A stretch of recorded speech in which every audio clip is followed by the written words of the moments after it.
বিভাগে আজকে আরও দুজন ছাত্র সৌদিকে রয়েছেন। আমরা সকলে বলি আলহামদুলিল্লাহ।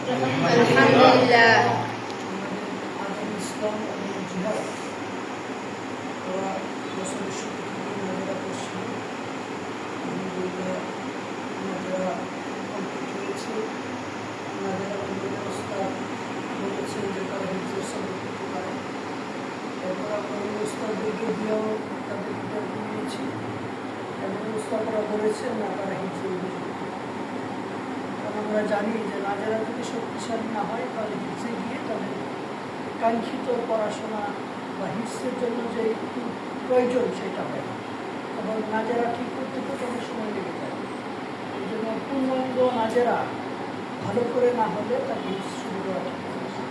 এই জন্য আমরা তারা আরও আগেই হিফজের উপযুক্ত ছিল অনেকে বলেছেন, কিন্তু আমরা চেয়েছি না এটাকে আরও শক্তিশালী করে কোনো ধরনের নাজারাতে যদি কোনো ঘাটতি না থাকে সেটাকে সামনে নিয়ে আমরা সর্বশেষ আমাদের মহিলা সাথে দিয়েও তাদেরকে বেশ কিছু প্র্যাকটিস করিয়েছি, বারবার করিয়েছি এবং তারা নিযুক্ত হয়েছেন। আজকে এই অনুষ্ঠানে উপস্থিত আছেন আমাদের মাদ্রাসার শিক্ষক মণ্ডলী, পরিচালক বৃন্দ এবং ছাত্রছাত্রী সকলকে মুবারকবাদ জানাচ্ছি। আমরা সকলেই সবার কাছে দোয়া চাচ্ছি যে আল্লাহ সুবহানাহু ওয়া তাআলা আমাদের এই আজম ইসলাম এবং জিহাদকে হিফজের যে নিয়োগ করে তারা আজকে শুরু করছেন তাদের পিতা মাতার আশা যাতে আল্লাহ পূরণ করে এবং স্বল্প সময়ে যাতে তারা হিফজ করতে।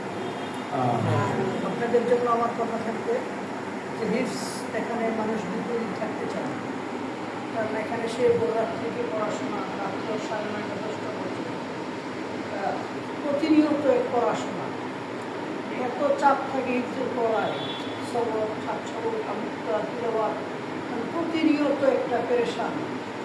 তো যত দ্রুত সম্ভব হিফজ থেকে বের হওয়ার একটাই উপায় বেশি বেশি পড়াশোনা, মনোযোগ দিয়ে পড়াশোনা করা, কোনো ধরনের ছুটি না কাটানো এবং প্রতিদিন সবক নিশ্চিত আপনারা করবেন ইনশাআল্লাহ। আমি যখন প্রথম উস্তাদের কাছে বলেছি যে উস্তাদদেরকে একটা সূরা মুখস্থ করে শোনানোর কথা বলেছেন, একদিন আমি দিয়েছি দুজনে আলহামদুলিল্লাহ সুন্দর করে মুখস্থ করে দিতে পারছি না। তো আশা করি তাদের হিফজের জন্য তাদের ইয়ার ঠিক আছে। এখন যদি তারা এটা কন্টিনিউ রাখে প্রতিদিন তাহলে ইনশাআল্লাহ আশা করি শেষ করতে পারবে। আমরা সকলে তাদের দোয়া করি ইনশাআল্লাহ।